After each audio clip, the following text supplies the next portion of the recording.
Ever since getting banned from the circus, I've needed to get my fill of people getting cut in half from other sources, the most legal of which has been TV shows.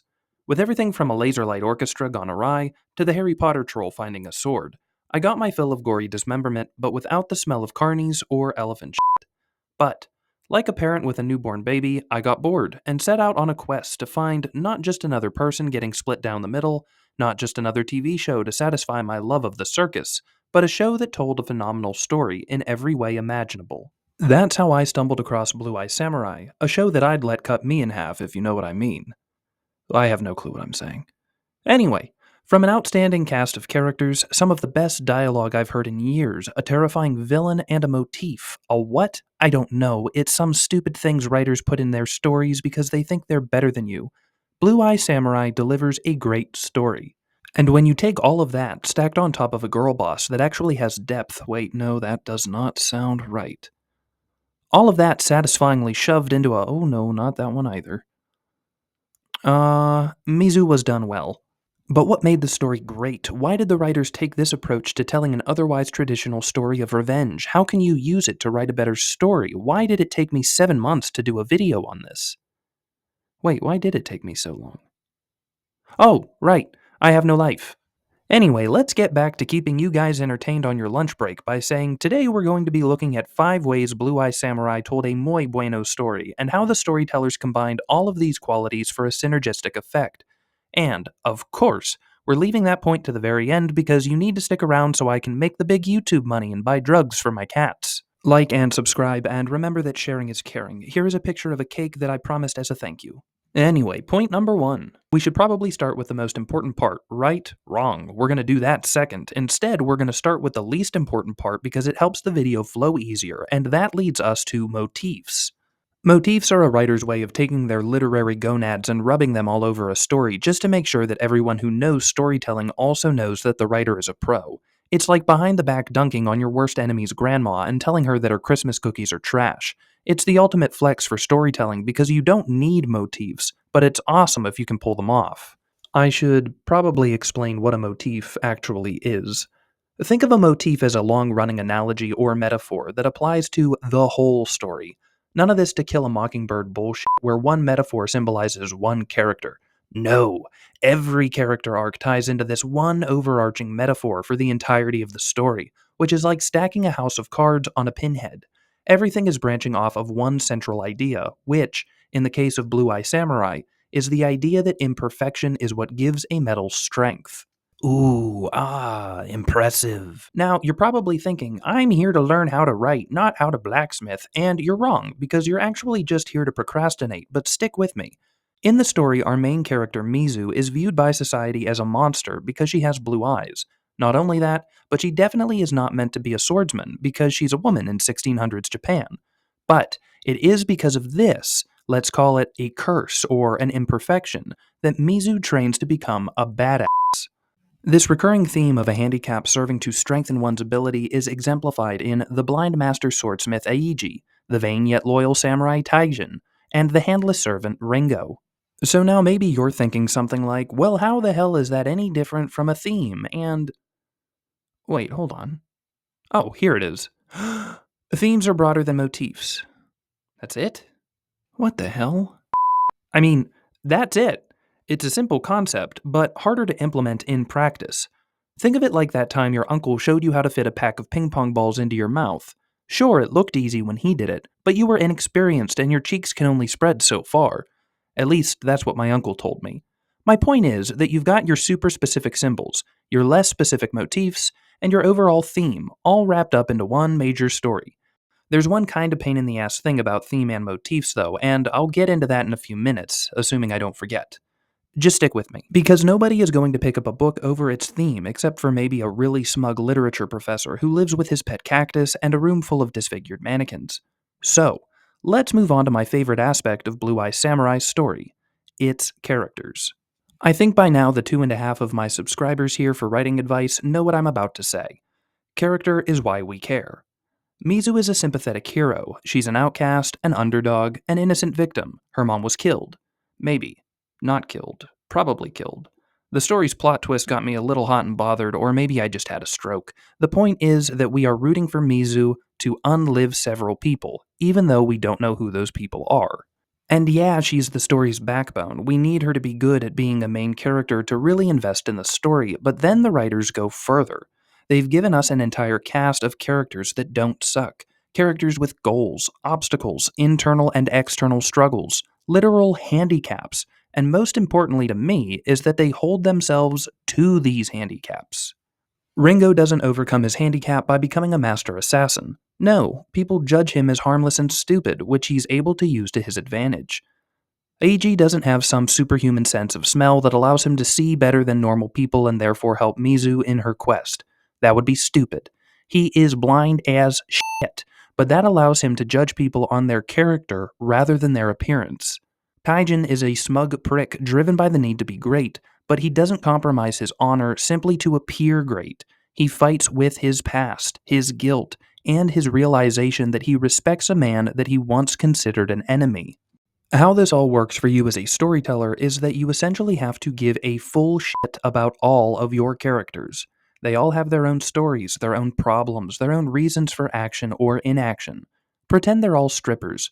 Sure, you only want them to sing and dance, but if you take the time to get to know them, they'll give you a whole lot more. I'm talking, of course, about financial stress. But our main characters and side characters aren't the only people we care about. We also have the bouncers. I mean, villains to worry about. Which brings us to point number 3. Creating great villains is a lot like making spicy barbecue dip. Make it too weak and your friends throw you down the steps. Make it too strong and you leave skid marks on your bedsheets, and we both know that you're not cleaning those anytime soon. Villains need a reason to suck, and that reason can be superficial or deep. If you've got some cojones, you can do both. Elijah Fowler is driven by wealth and boredom. Boredom! How smart is that? The man literally doesn't give a shit about anything, which makes him exceedingly dangerous as a villain. Think of him like the Joker, but with a desire to make money. He's essentially my landlord. Pain, suffering, fear, morality don't mean anything to Fowler. His focus is on one thing and one thing only. Sound familiar? Now, a villain's main goal is to obstruct our hero. Yeah, sure. But better villains also mirror our hero, and the best villains are sympathetic. We can empathize with Fowler's desire for wealth and power, but we can sympathize with his childhood, a detail the writers leave out until episode 7. Fowler ate his sister's kidneys before burying her so that he wouldn't starve to death. If that doesn't tell you the kind of person we're dealing with, nothing will. Like our other characters, Fowler's messed up childhood is what made him into the monster we see in the show, allowing his character to play off the motif that imperfections give a metal strength, while also making him scary as hell. But what about our other villain? Oh, what? You thought I forgot? Well, I did. I had to go back and add this part. Haiji Shindo is a villain that we love to hate. But why? No, really, why? Haiji is complicit in all of Fowler's plots, often aiding him in his evil deeds. He is physically weak, using a gorilla to compensate for his weakness. He is amoral, aiding Abijah despite hating the man. He is a coward, never attacking an enemy directly, but torturing them while they are defenseless. Unlike Fowler, who is a baby-killing bastard with vision, Haiji has no redeeming qualities, no ambition, no morals, no code beyond stay alive in the most profitable way possible. Keep this in mind for your own writing. There are villains we love to hate, and there are villains we just hate, but can understand why they do what they do. I might go into this topic a little deeper in another video, but we're going a little long already, and y'all have short attention spans, so insert transition for point number 4. Once all of these characters are on the page or screen or whatever, we need to make them come alive with dialogue. Dialogue is the mother-in-law of the writing family. No, you don't want her around, but you have to include her or everything goes to hell. Blue Eye Samurai makes the most of their dialogue both by giving each character a unique voice and keeping that voice consistent throughout the story. Mizu is stoic and at max says 5 words at a time. Taijin is a rugged comic relief. Ringo is a quiet call for Mizu to pursue the path of the samurai rather than revenge, and Eiji is a blind Gandalf or Dumbledore. How the characters talk and what they talk about, whether it's sword making, fighting, or noodles, gives us a natural, deeper understanding of these characters and how they think of their world. An awesome example of this is when Abijah walks into his dusty basement chapel and tries to bribe Jesus. We can see from the state of the room that this is the first time Fowler has ever humored the thought of God, and it's not to ask forgiveness or guidance, but rather to strike up a bargain. The scene says so much about Abijah. His concerns are for business, not souls. Even God has a price.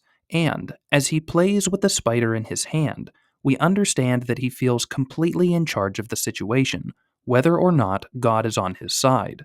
This is one of the many great examples where Blue Eye Samurai takes all of its strengths and combines them into one impactful scene. And that is our fifth important takeaway from the show. At its fundamental level, Blue Eye Samurai is nothing special. But Andrews, shut up, give me 1 second.